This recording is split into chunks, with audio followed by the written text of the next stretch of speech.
Um, Robin Jenkins has been described as the great old man of Scottish letters. He was a prolific writer on such themes as war, good and evil, social justice, and the class struggle. He published 30 novels and 2 collections of short stories, despite not starting to write until he was 38. He was born in 1912 in Flemington near Cambuslang and died in 2005.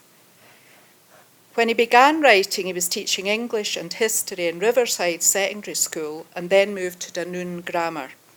His experience in both these schools provided a source of background material in several novels. Most of his novels would be regarded as Scottish in setting, but he did write a few which were set abroad, and he put his time in Borneo, Kabul, and Barcelona to good use. His early novels of the 1950s, 60s, and 70s had quite a revival in the 1980s, which is when I started to read them and became fascinated by him. And as Bob was saying, we tend to think Robin Jenkins, the Cone Gatherers, but there are a lot of other novels that could be studied equally as well as the Cone Gatherers. As I said, he had a very strong sense of what was right and wrong, and he did use a lot of religious imagery in his writing.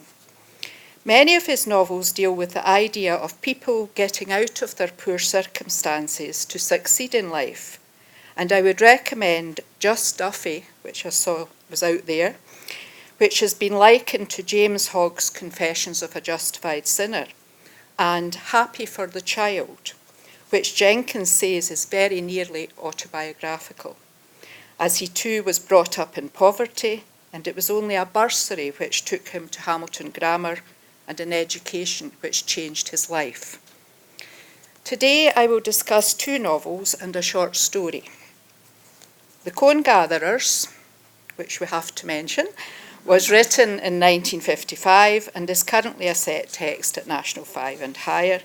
And because it's been on the Scottish school curriculum for many years, it's probably his most well-known book. The other novel which I will talk about is The Changeling, which is also out there, which was written in 1958.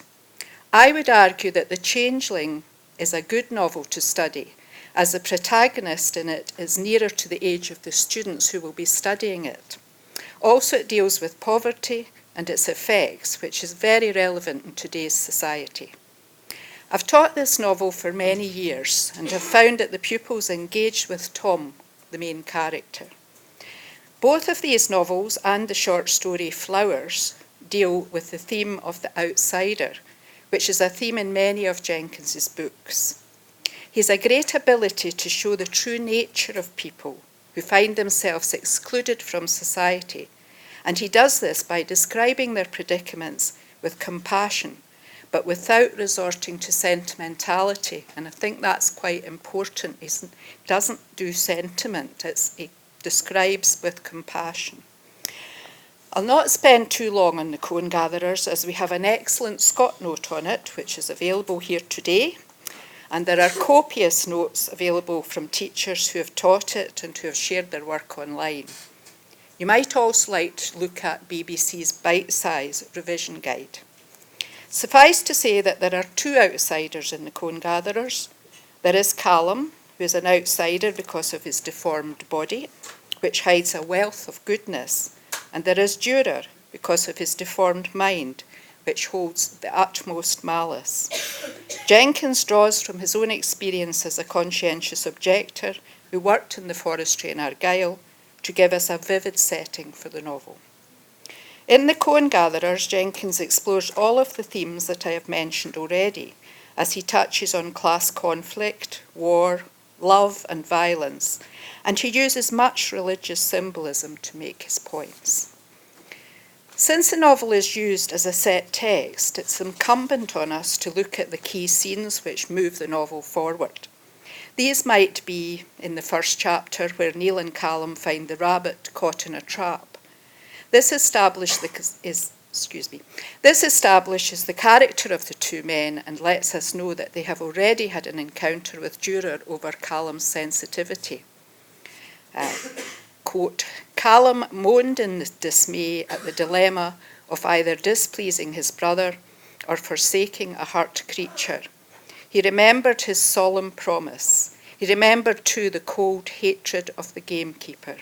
He knew that the penalty for interfering might be expulsion from his wood, where he loved to work.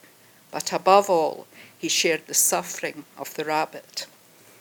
Other key scenes are the deer hunt, where Callum tries to save the deer and Durer disposes of it. The beach house scene is a turning point for Neil as he and Callum are thrown out by the lady of the house. And of course, there's the awful final scene. Jenkins leaves us with Lady Runcie Campbell's thoughts.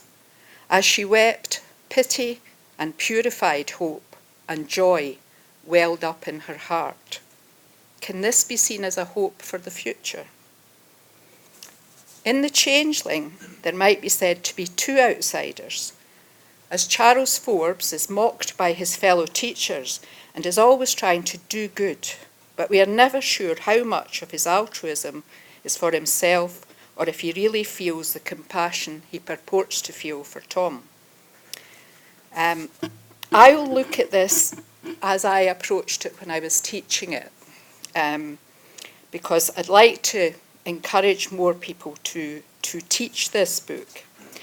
There are several angles that might be taken when looking at it.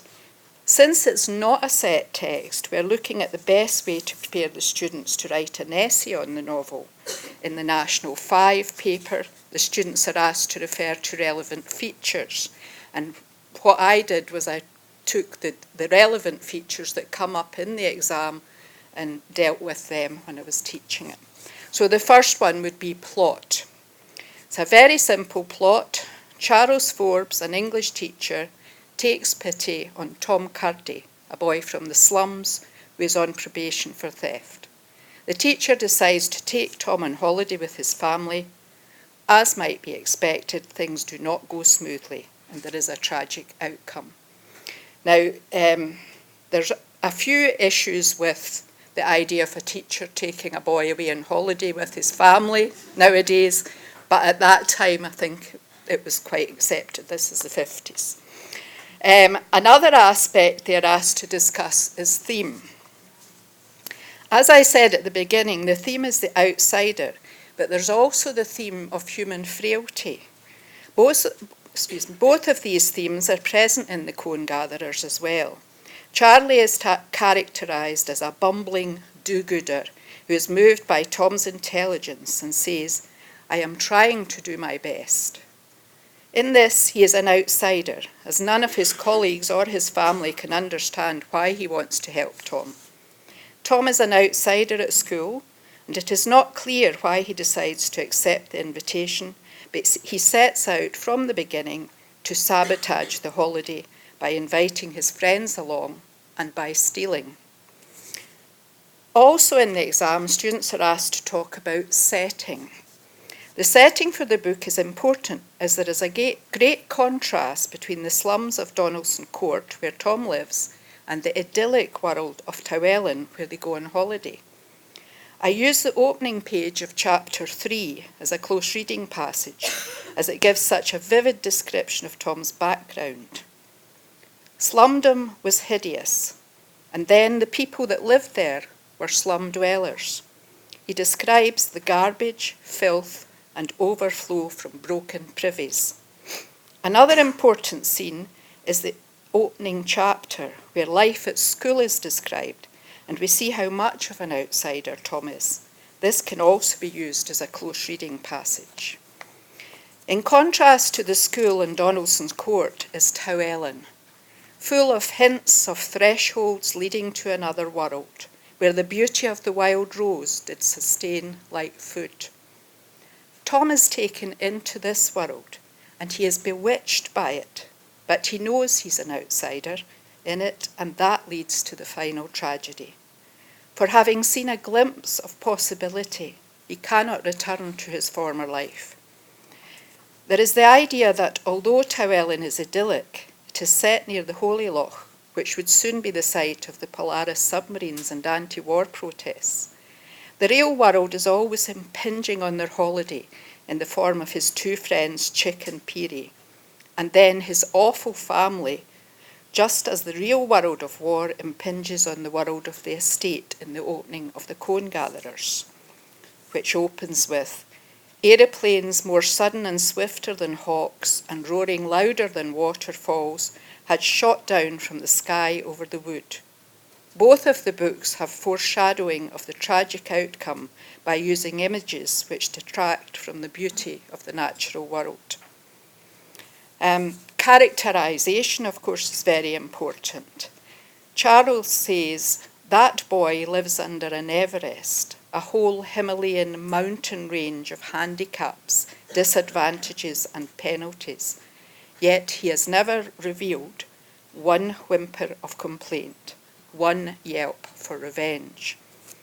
Charlie tells Tom, you must let your heart thaw, but Tom finds it difficult to do so as he has contained his emotions for so long.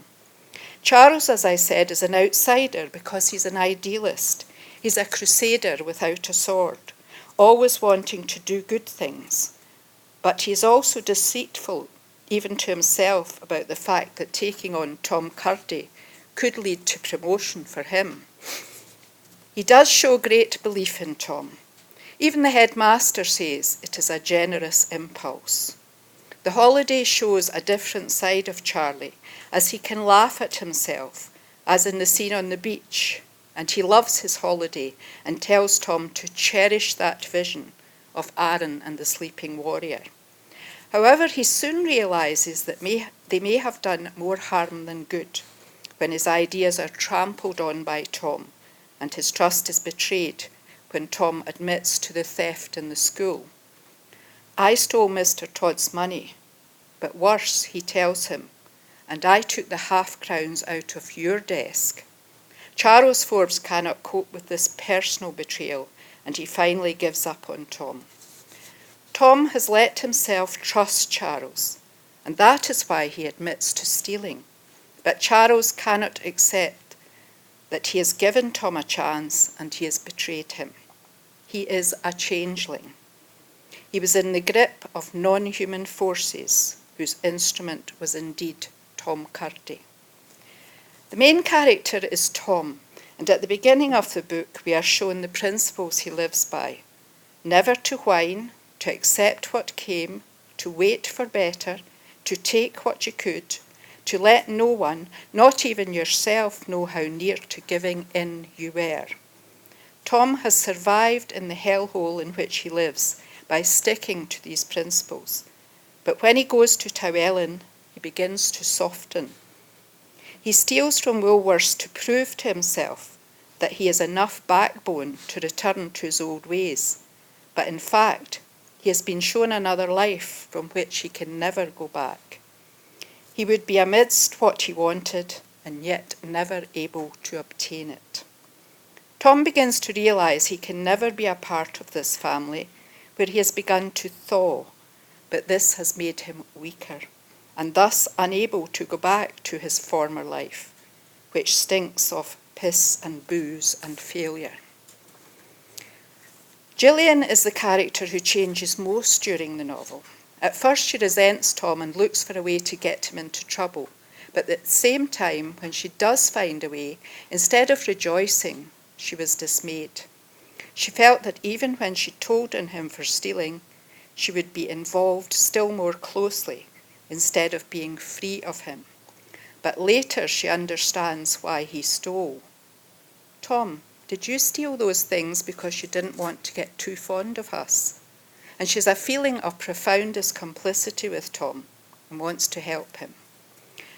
Often questions may be asked about the turning point in the novel, and that must be when Tom finally realises that he cannot go back, when he is labelled a changeling.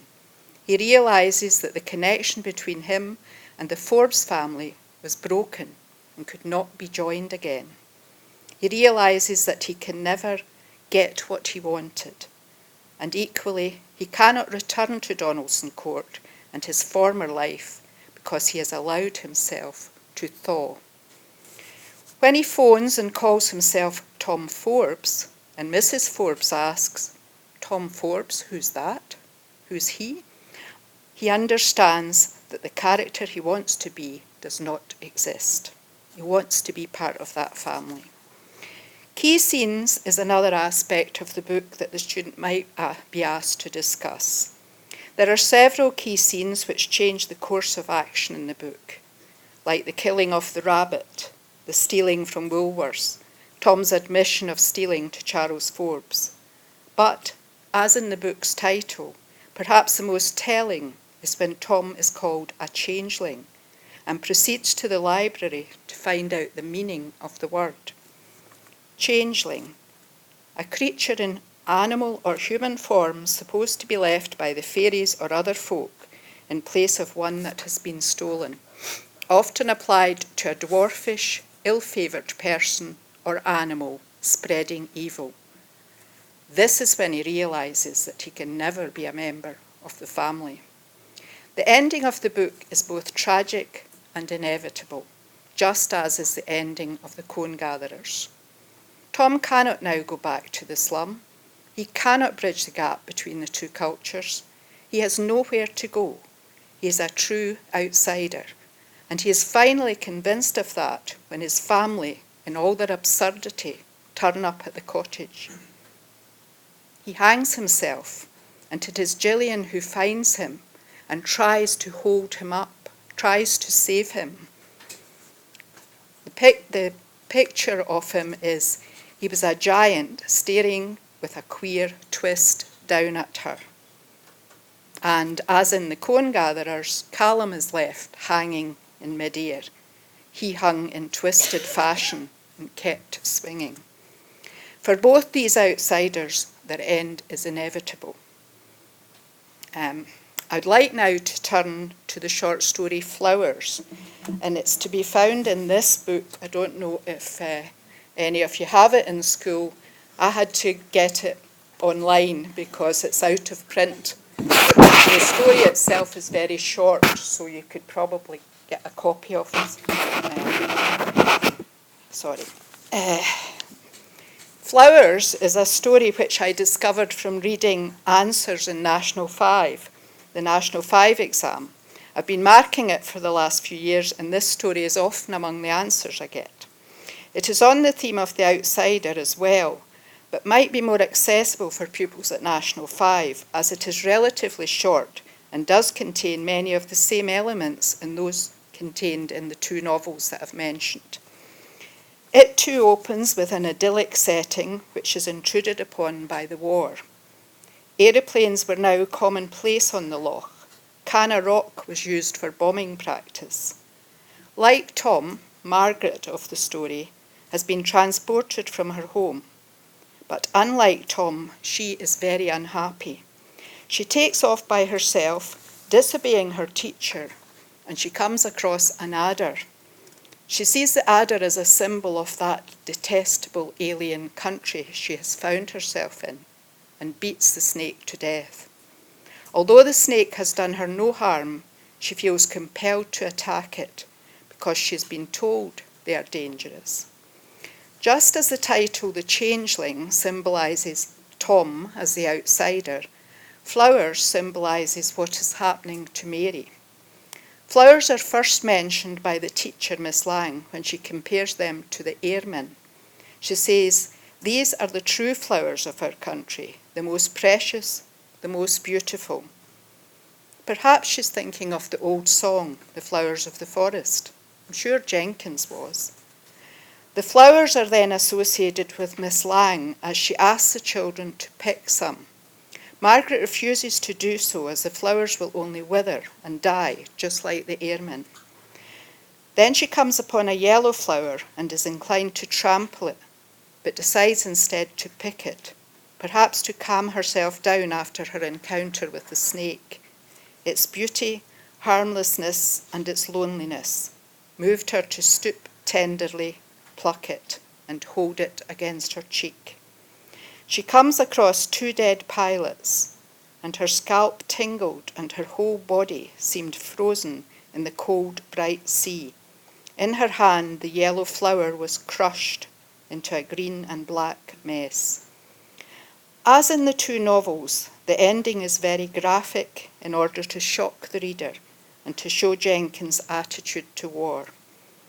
The fingers of his right hand, flung out in the shallow water, were gleaming bones. A sweet and nasty smell mingled with the tang of the sea. He also says that they have no faces. One of the airmen with fair hair had no face at all, while the other's face was half gone, and what remained was unrecognisable as human.